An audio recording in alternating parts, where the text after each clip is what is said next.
कोई भी सपना साकार करने के लिए सबसे जरूरी है सही कोच का होना। चुनिए NISM क्लासेस को और करें अपने NISM and NCFM का सपना साकार।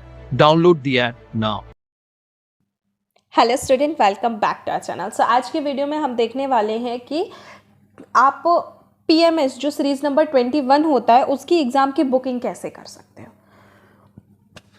इसमें आपको एक बेनिफिट ये हो सकता है कि आप NISM का कोई भी एग्ज़ाम कर रहे हो, ठीक है, चाहे NISM इक्विटी डेरिवेटिव 8 हो, mutual fund distributor, currency derivative हो, कमोडिटी डेरिवेटिव्स हो या XYZ कोई भी एग्ज़ाम हो, उस टाइम पे आपको एग्ज़ाम की बुकिंग इसी तरीके से करनी है जैसे मैं आपको बता रही हूँ। सबसे पहले बात मैं आपको ये बताना चाहती हूँ कि NISM एग्ज़ाम में अपने एग्जामिनेशन की बुकिंग करने के पहले हमें एक रजिस्ट्रेशन करना पड़ता है, हमें एक आईडी जनरेट करनी पड़ती है। जिस तरीके से हमें जीमेल को ऑपरेट करने के लिए जीमेल में अपनी एक आईडी बनानी पड़ती है ना, जीमेल @12345 जो भी आप बनाते हो वैसा रहता है ना .com करके, या फिर आप डालते हो कि लाइक आपने डाल दिया NISM@gmail.com, तो हम एक आईडी बनाते हैं जैसे फेसबुक इंस्टाग्राम पे बनाते हैं, उसी तरीके से हमें NISM में भी अपनी आईडी क्रिएट करनी पड़ती है जिसे हम रजिस्टर्ड करते हैं। ये रजिस्ट्रेशन जो होता है यहाँ से होता है न्यू अकाउंट क्लिक करके, उसमें हमें अपनी एक अकाउंट क्लियर करनी पड़ती है, देन उसके बाद ही हम इसे ऑपरेट कर सकते हैं। ओके, तो ऑपरेट करने का सही तरीका ये है। सबसे पहली बात मैं आपको बता दूं कि NISM और NCFM के सारे कोर्सेज की हम प्रिपरेशन प्रोवाइड कराते हैं, साथ में इंटरव्यू के क्वेश्चंस की भी प्रिपरेशन करवाते हैं। तो अगर आप प्रिपरेशन करना चाहते हो और कम से कम टाइम में आपका एग्जाम क्लियर करना चाहते हैं तो आप डिस्क्रिप्शन बॉक्स पे जाइए, वहाँ पे आपको नंबर प्रोवाइड किया गया है, वहाँ से डायरेक्टली आप हमें कॉन्टैक्ट कर सकते हैं, व्हाट्सएप कर सकते हैं और डायरेक्टली कॉल भी कर सकते हैं। साथ ही साथ आप हमारे सोशल मीडिया प्लेटफॉर्म पे भी हमें फॉलो कर सकते हैं, वहाँ पे भी हम कई अपडेटेड चीज़ें देते रहते हैं रिगार्डिंग इंटरव्यूज़ के क्वेश्चन हो गए, रिगार्डिंग आपकी NISM की जो भी रूल्स एंड रेगुलेशंस आते हैं, सो इन सब से रिलेटेड भी हम सारा पोस्ट वहाँ पे डालते रहते हैं, तो वहाँ पे भी आप हमें फॉलो कर सकते हो।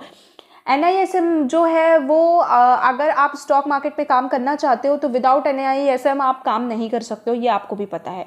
तो NISM जो सर्टिफिकेशन है वो अपने आप में ही बहुत बड़ा है। चलिए मैं आपको पहले बताती हूँ कि किस तरीके से रजिस्ट्रेशन करना है। यहाँ पे आपको अपना ईमेल एड्रेस और पासवर्ड डालना है। ध्यान रहे ईमेल एड्रेस ये जीमेल का एड्रेस ही डालना है, बट पासवर्ड वही नहीं डालना। पासवर्ड वही डालना है जो आपने न्यू अकाउंट क्रिएट करते टाइम पे डाला होगा। चलिए पहले ये करते हैं, उसके बाद मैं आपको बताती हूँ। जैसे ही आप आईडी और पासवर्ड को पुट करते हैं इस तरीके से एक नया पेज ओपन होता है। उसके बाद आपको लेफ्ट साइड पे देखना है, यहाँ पे देखो, यहाँ एक इनरोलमेंट लिखा हुआ है, इनरोलमेंट में आपको क्लिक करना है। इनरोलमेंट के बाद आपको क्लिक करना है enroll for the examination. Enroll for the examination पे आपको क्लिक करना है, ये डाउन साइड पे जाना है, इनरोल फॉर द एग्जामिनेशन। आप देखिए यहाँ पे दिया हुआ है पोर्टफोलियो मैनेजर सर्विसेज PMS, ये देखिए यहाँ पे टिक किया गया है। यहाँ पे आपको इसे क्लिक करना है। NISM सीरीज XXIA और XXIB आप चूज कर सकते हैं आपको कौन सा देना है। मैं आपको बता दूं इसमें 2 एग्जाम होते हैं और दोनों एग्जाम को क्लियर करना कंपलसरी होता है। ये होने के बाद में आपको क्या करना है, proceed to testing centre selection करना है। Proceed to testing centre selection करने के बाद ये तो आपको ऑप्शन आ गया credit card, debit card, net banking का। अब यहाँ पे आएगा अवेलेबल सिटीज़। सबसे पहले हमें चेक करना है कि ये एग्ज़ाम ऑनलाइन अवेलेबल है कि नहीं। अगर ऑनलाइन अवेलेबल है तो ये तो बहुत अच्छी बात है, आप घर बैठे ही दे सकते हो। अगर ऑनलाइन अवेलेबल नहीं है तो आपको कोई ना कोई सिटी तो चूज़ करनी पड़ेगी। देखो यहाँ पे आया, यहाँ पे ओ में रहता है ऑनलाइन, तो यहाँ पे कुछ भी नहीं है, तो हमें एक कोई भी सिंपल सा हम चूज़ कर सकते हैं अपने हिसाब से। तो मैं यहाँ पे डाल रही हूँ दिल्ली NCR। दिल्ली NCR के बाद डालना है अवेलेबल एग्जामिनेशन सेंटर्स, तो झंडेवाला में है एंड राजेंद्र प्लेस में है, तो मैं झंडेवाला क्लिक करती हूँ। झंडेवाला का जो एड्रेस है वो देखो यहाँ पे शो कर देता है, ठीक है। वैसे ही अगर आप राजेंद्र प्लेस डालते हो तो यहाँ पे भी ये शो कर देता है near Punjab and Sind bank Rajendra place. तो आपको जो भी पुट करना है यहाँ पे आप कर सकते हो। डेट्स हम एक साथ 45 दिन की डेट्स देख सकते हैं। मैं यहाँ 6 तारीख से डाल रही हूँ और मैं नेक्स्ट मंथ मई तक के लिए देख रही हूँ, 31 तारीख तक के लिए। अब इसके बाद आपने क्या करना है, proceed to exam time selection पे जाना है। जैसे ही आप क्लिक करेंगे एक 2 मिनट का, 2 मिनट भी नहीं बोल सकते, एक 10-15 सेकेंड का क्या है यहाँ पे एक प्रोसेस करने के लिए टाइम लेता है। ऑटोमेटिक जो है यहाँ पे आपको ओपन हो जाएगा एक नया पेज, उसमें आपको बता देगा कि एग्ज़ाम जो है वो अवेलेबल है कि नहीं। अगर नहीं होगा तो वो भी वो लिख के आ जाता है कि एग्ज़ाम की जो डेट्स हैं वो अवेलेबल नहीं है ऑन दिस सेंटर, सो आपको दूसरे सेंटर पे चूज़ करना है। तो अगर आप दिल्ली में रहते हैं या आप कहीं पे भी रहते हैं तो आपके लिए ये एक अच्छी बात है। देखो ऐसी पूरी लिस्ट ओपन हो गई, ये बहुत बड़ी लिस्ट दिया है इन लोगों ने। ये देखो ये पूरी लिस्ट है 2 मई 30 मई तक का पूरा मैंने निकाला था लिस्ट। अगर आप 11, 12, 13 जब भी आप करना चाहते हो, यहाँ पे होता है आपका एक date, day of week, exam का टाइम और सीट्स कितनी अवेलेबल हैं। मैंने डाल दिया 11 अप्रैल का, ठीक है। अब यहाँ पे मैं नीचे जाऊँगी, यहाँ पे मुझे एंड फॉर द एग्ज़ामिनेशन करना है। एंड फॉर द एग्ज़ामिनेशन में जैसे ही जाएंगे यहाँ पे पूरी डिटेल्स दी रहती हैं, ठीक है। तो ये आप क्या कर सकते हो यहाँ पे same as profile address. Profile जब हम बनाते हैं, जब हम नया अकाउंट क्रिएट करते हैं तो उस टाइम पे हमें एड्रेस पुट करना रहता है।